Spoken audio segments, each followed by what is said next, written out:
Na semana seguinte à fertilização, o óvulo fecundado avança até o útero. Ele agora se chama blastocisto e é menor que a cabeça de um alfinete. Em poucos dias, as células do zigoto formam grupos distintos. As células de dentro darão origem ao bebê. As do lado externo formarão a bolsa amniótica e a placenta. O blastocisto perde então sua camada protetora e se implanta na parede do útero. É a nidação. Na 5ª semana de gravidez, o bebê tem o tamanho de uma sementinha de gergelim. As células que estavam no interior do blastocisto se organizam. O embrião começa a tomar forma, surgem os primeiros órgãos. A pele do bebê é transparente e dá para ver o cérebro e a medula espinhal. Nessa fase, o sistema circulatório do bebê também se forma, e é aí que o coraçãozinho começa a bater. Por enquanto, o bebê se parece mais com um girino que com um ser humano. Ele recebe nutrientes e oxigênio pelo cordão umbilical. O cordão está ligado à placenta que acabou de se formar. Na 9ª semana, o embrião perde a pequena cauda que tinha e fica cada vez mais parecido com uma pessoa. Já tem braços e pernas, dedinhos, boca, nariz, olhos e o princípio das orelhas. O bebê tem agora o tamanho de uma uva e pesa apenas alguns gramas.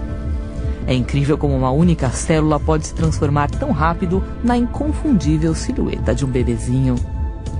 Com 10 semanas de gravidez, o bebê tem o tamanho de uma noz. Ele está passando de embrião a feto. O rosto está formado e começam a surgir os botões dentários, que virarão os dentes. A partir de agora, os órgãos crescem rápido. A membrana que ele tinha entre os dedos já sumiu. As unhas e as impressões digitais estão em formação. O bebê abre e fecha as mãos e contrai os dedos dos pés.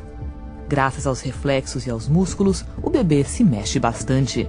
Mas só dá para sentir os chutes dentro da barriga por volta das 20 semanas de gestação. A pele do bebê ainda é transparente e permite ver os órgãos. O cérebro, o sistema nervoso e o intestino estão crescendo. O fígado produz glóbulos vermelhos para substituir a vesícula vitelínica, que vai desaparecer. O cordão umbilical tem muito trabalho. O oxigênio e os nutrientes chegam ao bebê por uma veia. Depois, o sangue volta para a placenta por 2 artérias do cordão. Na 12ª semana, os rins produzem urina. O bebê faz xixi no líquido amniótico e depois engole esse líquido de novo. Na semana 14, os olhos e as orelhas do bebê estão no lugar certo. Ele faz até caretas. Está começando o 2º trimestre da gravidez. Para muitas mulheres, é o período da gestação em que elas se sentem melhor. Entre 15 e 20 semanas, o bebê dobra de tamanho. À medida que o corpo cresce, o sistema nervoso amadurece rapidamente, conectando o cérebro ao resto do corpo. Os nervos saem do cérebro e passam pelo tronco encefálico até chegar à coluna. De lá, se estendem aos membros. O esqueleto do bebê também está em transformação. A cartilagem, antes macia, começa a endurecer e virar osso. Esse processo de enrijecimento acontece primeiro nos braços e nas pernas. O desenvolvimento sensorial acelera. O cérebro do bebê está designando áreas especiais para olfato, paladar, audição, visão e tato. Agora o bebê já consegue ouvir as batidas do coração da mãe, assim como sua voz. É hora de ler ou cantar em voz alta. Alguns bebês nessa fase até chupam os dedos. Com cerca de 18 semanas, as mães entram em uma das fases mais emocionantes da gravidez, a de sentir os movimentos do bebê. As mexidas de braços e pernas podem a princípio parecer leves coceguinhas, mas ficarão mais fortes e frequentes a cada semana. Na 20ª semana, o bebê pesa cerca de 280 gramas e mede uns 25 centímetros da cabeça até o calcanhar, mais ou menos o tamanho de uma cenoura. Esta semana comemora um importante marco: metade da gravidez já passou. Entre as semanas 21 e 27, o tato do bebê se desenvolve, assim como suas impressões digitais. Quando a mãe passa a mão ou aperta levemente a barriga, muitas vezes sente o bebê se mexer ou dar um chutinho de volta. O bebê gosta de tocar e sentir o próprio rosto ou qualquer outra coisa a seu alcance, como o cordão umbilical. Daqui para frente ele vai continuar experimentando suas novas habilidades.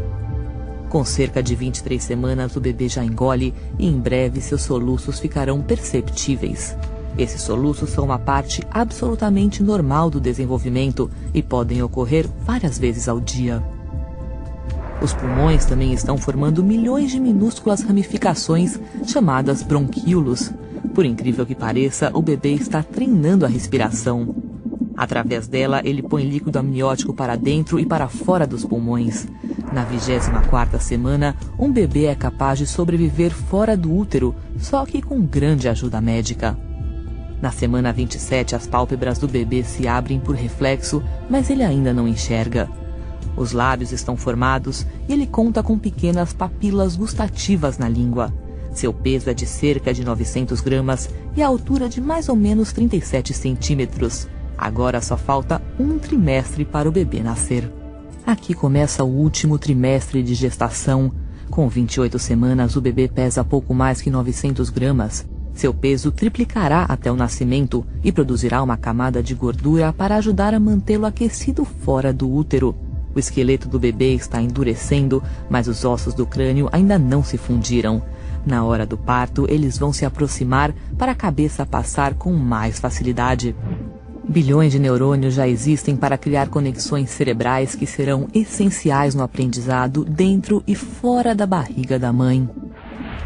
O bebê consegue abrir os olhos e visualizar a luz que passa pelo útero. Ele também ouve bem e é capaz de perceber conversas e música.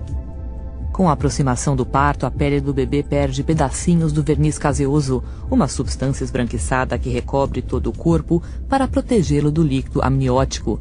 O bebê engole alguns desses pedaços junto com outras secreções. Isso se transformará em suas primeiras fezes. Na 37ª semana, a pele está rosada e macia. O bebê não é mais tão enrugado e já tem a aparência de recém-nascido. Ele está ganhando uns 30 gramas por dia e pesa cerca de 2,7 kg. Se nascer agora, não será mais considerado prematuro. Preparando-se para o parto, a maioria dos bebês muda de posição e fica de cabeça para baixo até o momento de vir ao mundo. Nas semanas antes do parto, o corpo produz menos progesterona e aumentam os níveis de outros hormônios. As prostaglandinas amaciam o colo do útero e a ocitocina provoca as contrações. As contrações do trabalho de parto são ritmadas e doloridas e vêm cada vez mais fortes.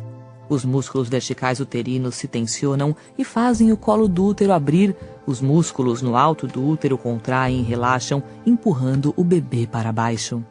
O tampão, uma camada de muco que fecha o colo do útero, pode ser eliminado alguns dias antes ou então no meio do trabalho de parto. Quando a bolsa rompe, o líquido amniótico escapa, às vezes em grande quantidade, às vezes aos poucos. O colo do útero começa a dilatar e ficar mais fino. Quando a dilatação chega a 4 centímetros, começa a fase ativa do trabalho de parto, com contrações mais fortes e frequentes. Com 8 centímetros, começa a parte mais dolorida do parto. A dilatação é considerada total quando chega a 10 centímetros e pode surgir aí uma grande vontade de fazer força. Isso quer dizer que começou a fase expulsiva do parto. A cada contração, o bebê desce mais. Os ossos da cabeça se aproximam para que ele passe pelo canal de parto, que é estreito. A cabeça do bebê fica visível por fora. Está chegando o grande momento. Com mais algumas contrações e um pouco de força, aparecem o rosto, os ombros e o resto do corpo. Na terceira e última fase do parto, a placenta se desprende e sai. O bebê começa a respirar sozinho e a incrível aventura do parto termina.